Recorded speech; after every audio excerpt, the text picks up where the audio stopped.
Krishna, Radhe Radhe. Teacher lights पे आपका स्वागत है। पिछले एपिसोड में हमने ये जाना था कि कैसे गणेश जी का जन्म हुआ था, और हमने ये भी जाना था कि कैसे एक भक्त जो भी एक असुर है, गजासुर, उसने महादेव से वरदान पाकर उन्हें अपने पेट में अपने उदर में समा लिया था। तो आज हम ये जानेंगे कि कैसे गणेश जी का नाम गजानन पड़ा। तो आइए हम शुरू करते हैं गणेश जी के मंत्र उच्चारण। ओम विघ्नहर्ताय नमः। ओम विघ्नहर्ताय नमः। ओम विघ्नहर्ताय नमः। ओम विघ्नहर्ताय नमः। ओम विघ्नहर्ताय नमः। ओम विघ्नहर्ताय नमः। ओम विघ्नहर्ताय नमः। ओम विघ्नहर्ताय नमः। ओम विघ्नहर्ताय नमः। ओम विघ्नहर्ताय नमः। तो चलिए शुरू करते हैं।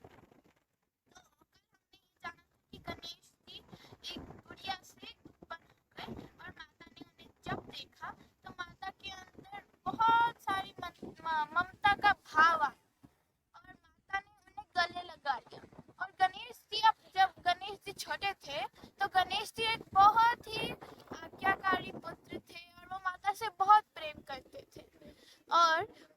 और दूसरी तरफ जो देवता थे, उन्हें ये पता चला कि एक असुर ने महादेव को अपने उदर में समा लिया है। तो सारे शिवगण नारायण जी के पास गए और उन्होंने पूछा कि अब हमें क्या करना चाहिए। तो नारायण जी ने बोला कि हमें गायकों के वेश में जाकर उनके पास जाकर उन्हें गीत सुनाना होगा, और फिर जब वो हमें बोलेंगे कि तुम कोई वर मांगो, तो हमें उनसे ये मांगना होगा कि हमें तुम्हारे पेट में बसे शिव जी चाहिए। तो फिर सारे देवगण और नारायण वहाँ गए गायकों के वेश में, और उन्होंने उन्हें गीत सुनाया उस असुर को।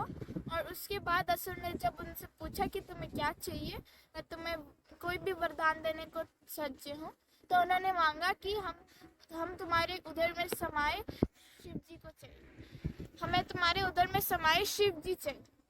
उसके बाद उस असुर को लगा कि ये कोई मामूली गीतकार नहीं है। उसने बोला कि तुम कौन हो, और उन्होंने नारायण जी ने अपना वास्तविक स्वरूप दिखाया।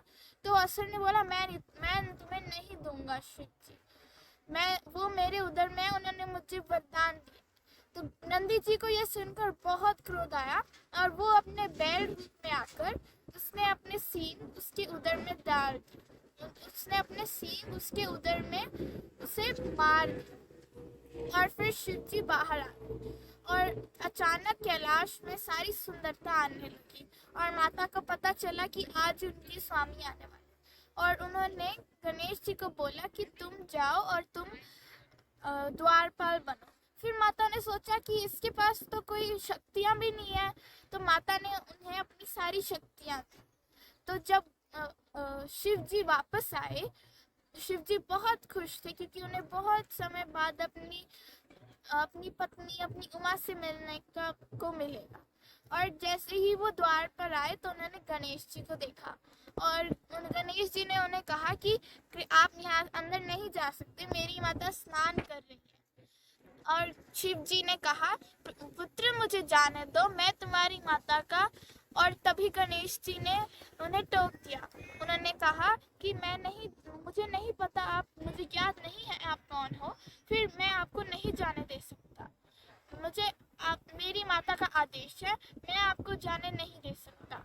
सारे देवताओं के अनुरोध करने पर भी गणेश जी ने शिव जी को अंदर जाने नहीं दिया। फिर शिव जी को क्रोध आया, क्योंकि उन्हें किसी ने नहीं रोका था, कभी भी किसी ने शिव जी को नहीं रोका था कैलाश आने से।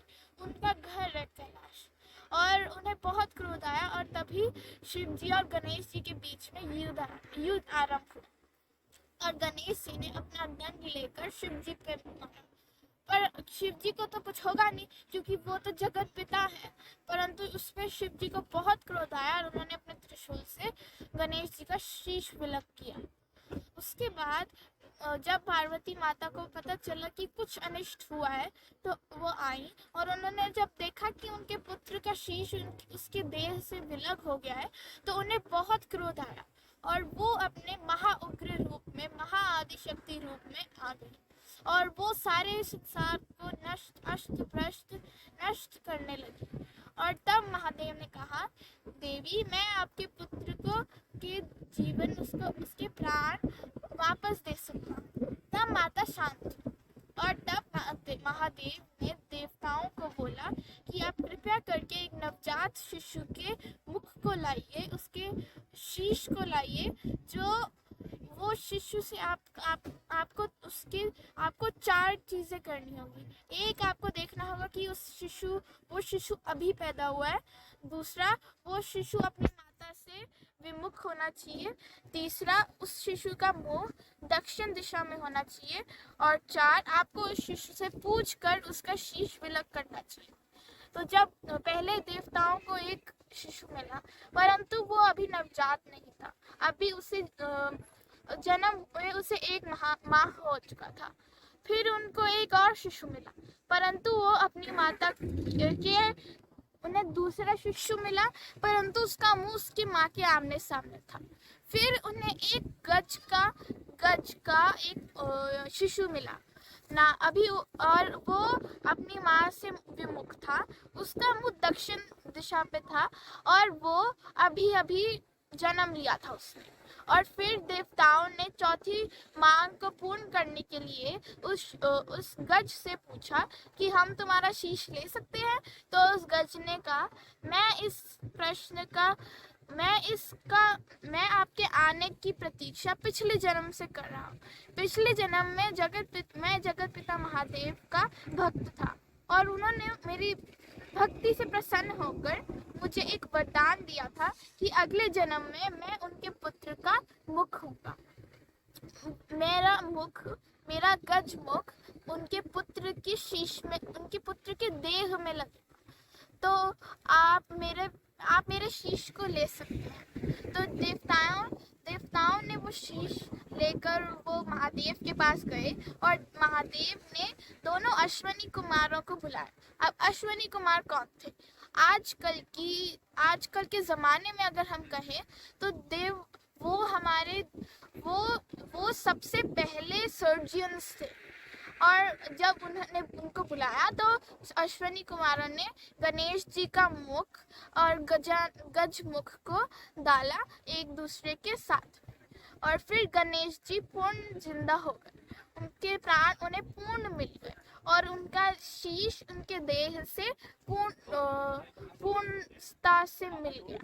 उसके बाद जब गणेश जी माता को मिलने गए और माता ने जब गणेश जी का मुख देखा तो माता को तो बहुत दुख हुई माता, क्योंकि सारे देवताओं का मुख तो बहुत सुंदर है, बहुत ज़्यादा आकर्षित है, परंतु मेरे पुत्र का शीश एक गजमुख और उसकी सूंड है। तो माता तो बहुत गुस्सा हो गई, माता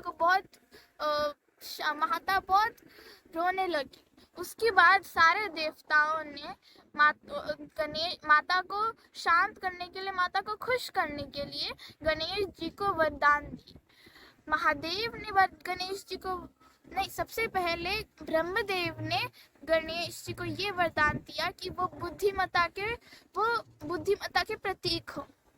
नारायण ने उनको दिया कि वो शुभता के प्रतीक हो, और महादेव ने उन्हें वरदान दिया कि वो उनकी पूजा किए बिना कोई भी महादेव ने उन्हें ये वरदान दिया कि उनकी पूजा के बिना कोई भी यज्ञ पूजा कुछ नहीं संपन्न होगा और उनकी पूजा सर्वश्रेष्ठ होगी और वो प्रथम पूज्य होंगे।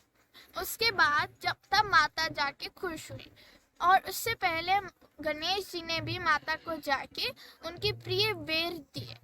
और फिर गणेश जी ने कहा, माता आप चिंता मत कीजिए, मैं तो अब और भी सुंदर हो चुका हूँ।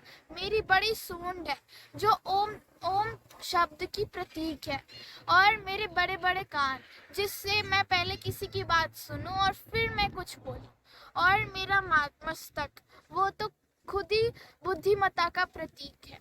तो आप चिंता मत कीजिए। और माता बहुत खुश हुई कि उनका पुत्र इतना बुद्धिमान है। और अगले दिन गणेश जी को पैदा हुए 6 दिन हो चुके थे, अर्थात उनकी छठी और उनका नामकरण था, और माता ने सारे देवताओं को आमंत्रित किया। उससे पहले मैं आपको एक असुर के बारे में बताती हूँ, सिंधुरा। वो स्वयं ब्रह्मदेव का पुत्र था। वो ब्रह्मदेव की उबासी से उत्पन्न हुआ था। और ब्रह्मदेव ने और देवी सरस्वती ने जैसे ही उसे देखा तो उनके अंदर पितृमोह और ममता का भाव जागृत हुआ, और उन्होंने उसे बहुत वरदान दिए कि वो अविजय होगा और वो बहुत शक्तिशाली होगा। और फिर सिंधुरा को बहुत ज़्यादा अहंकार आया, और उसने वो चाहता था कि वो त्रिलोकपति बन जाए। और तब वो सबसे पहले वो कैलाश गया। और ये तब की बात थी जब माता ने एक छोटे बालक अर्थात गणेश जी को देखा, और वो उनकी आकृति बना रही थी।